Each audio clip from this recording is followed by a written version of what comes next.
বাংলাদেশকে আবার ভিক্ষুকের জাতি করে দেওয়া, এটাই বোধহয় এদের পিছনে ষড়যন্ত্র। তো আমার কি এটাই অপরাধ যে আমি মানুষের জীবন মান উন্নত করার জন্য কাজ করেছি, আর সেই জায়গাগুলিকে হামলা করতে হবে? সেটাই হচ্ছে সবথেকে দুঃখজনক, যে দিন রাত অক্লান্ত পরিশ্রম করে বাংলাদেশটাকে যখন একটা জায়গায় নিয়ে আসলাম, আজকে সেখানে দেখি এই একদিকে জ্বালাও পোড়াও সব কিছু। ঠিক যে প্রতিষ্ঠানগুলি মানুষের সেবা দেয়, আজকে মেট্রো রেলে চড়ে মানুষ কত অল্প সময়ের মধ্যে সময় বাঁচিয়ে কর্মস্থলে পৌঁছাতে পারতো, আবার ফিরতে পারতো। সেখানে ছাত্ররা, চাকরিজীবী, সাধারণ মানুষ সবাই তো যেতে পারতো।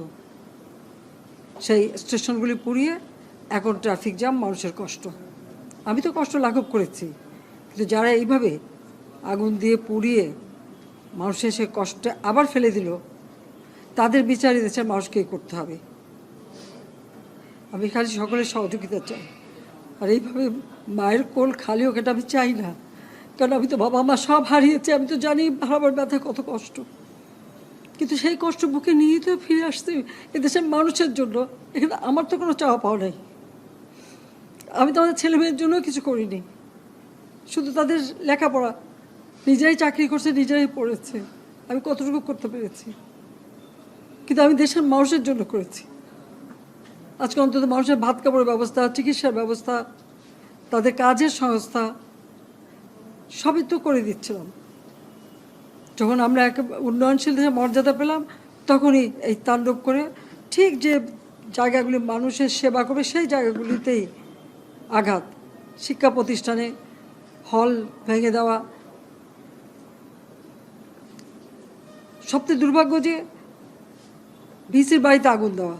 এর আগেও একবার ঢাকা ইউনিভার্সিটিতে ভিসির বাড়িতে আগুন দিয়েছিল, আপনাদের মনে আছে। রংপুরে সেখানে আগুন দিয়েছে, ময়মনসিংহ কৃষি বিশ্ববিদ্যালয় থেকে শুরু করে বিভিন্ন জায়গায় এই তাণ্ডব চালিয়েছে। রাজশাহীতে এই তাণ্ডব চালিয়েছে।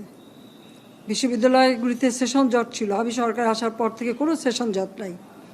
লেখাপড়ার মান উন্নত করা, যাতে এখান থেকে পড়ে আবার বিদেশেও পড়তে হবে, সেই ব্যবস্থাও করে দিয়েছি। কিন্তু তারপরেও কোটা সংস্কার আন্দোলন, কোটা তো আমি বাতিলই করে দিয়েছি। আমি আহ্বান করেছিলাম যে একটু ধৈর্য ধরো, হাইকোর্টে শুনানি হবে,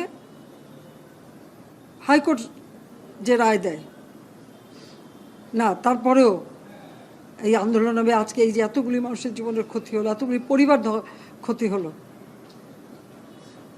এর দায় দায়িত্ব কাদের?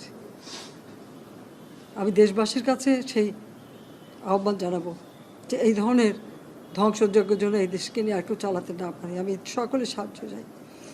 আর আমি চাই না এভাবে মায়ের কোল খালি হোক, আর এভাবে মানুষ অসহায় হয়ে পড়ুক।